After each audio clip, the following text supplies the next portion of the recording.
Hey there and welcome. In this explainer, we're going to totally master a fundamental piece of English grammar so you can describe, well, everything around you.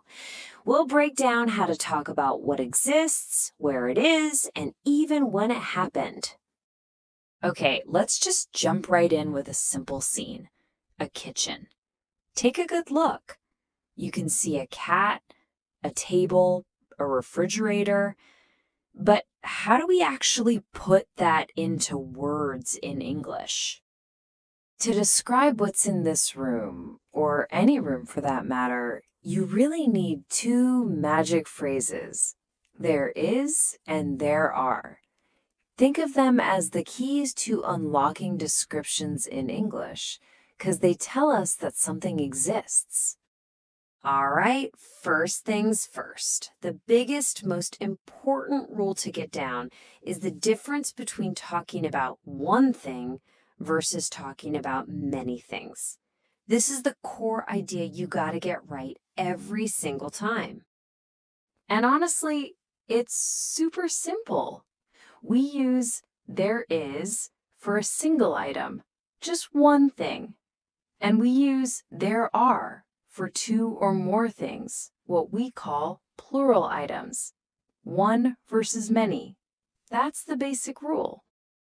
So check out how this pattern works.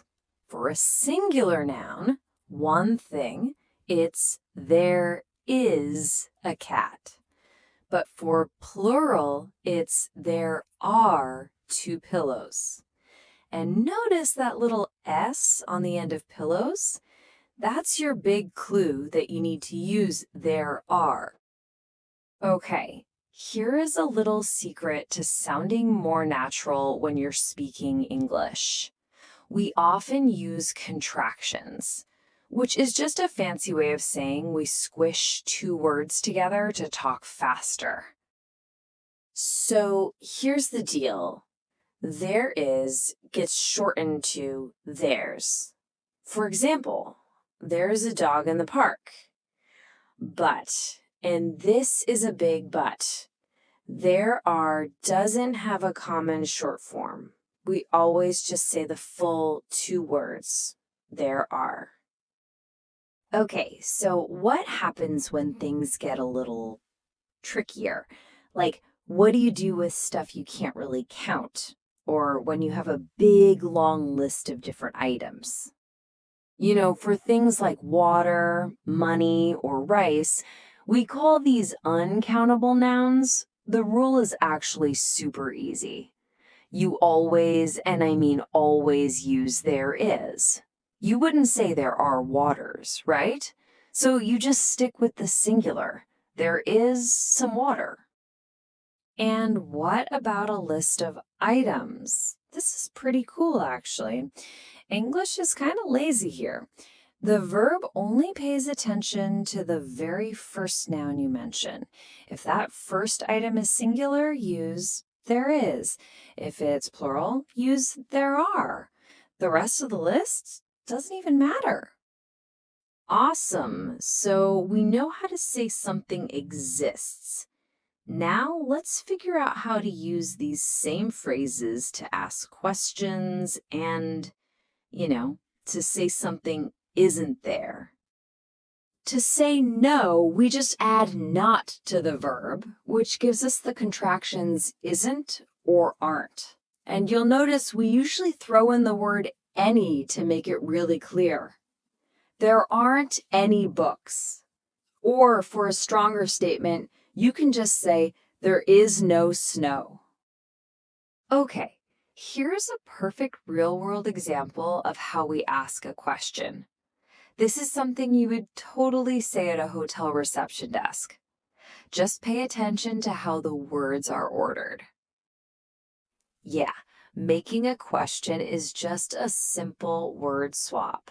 There is becomes is there. There are becomes are there. You literally just flip those first two words. And the short answers? They just follow the exact same pattern. Yes, there is, or no, there aren't. Easy, right?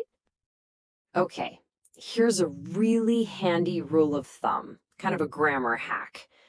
Generally, you'll use some when you're making a positive statement, like there are some stores, and you'll almost always use any when you're asking a question or making a negative statement.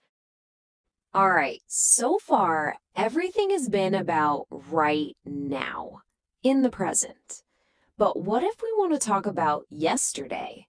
How do we describe a scene from the past? Guess what? It's another super simple change. To talk about the past, is just becomes was, and are becomes were. That's it. So there is a car today becomes there was a car yesterday. It's that straightforward. This chart right here is your ultimate cheat sheet. It pulls everything together. You've got the present and the past forms for singular, for plural, and even the negatives like wasn't and weren't. This is definitely a good one to remember. All right, you've learned all the rules, so you know what that means. It's your turn. Let's do a quick practice to make sure all this stuff is locked in. So here's a little story about Rika's new apartment. You'll see 11 blanks to fill in. Just go ahead and pause the explainer right here and try to pop in the right words. You got this. Okay, how did you do? Ready to check your work? Let's see. For number 1, it's got to be there are 3 rooms, because rooms is plural. And for number 2, there is a large living room, just 1 room. Go ahead and pause again if you need to and check all your answers. You know, the absolute best way to make this grammar stick is to actually use it. So right now, just look around whatever room you're in. What do you see? Try to make a couple of sentences yourself. Like in my studio right now, there is a camera and there are some lights. What about where you are? Give it a try. Keep practicing and you'll master this in no time.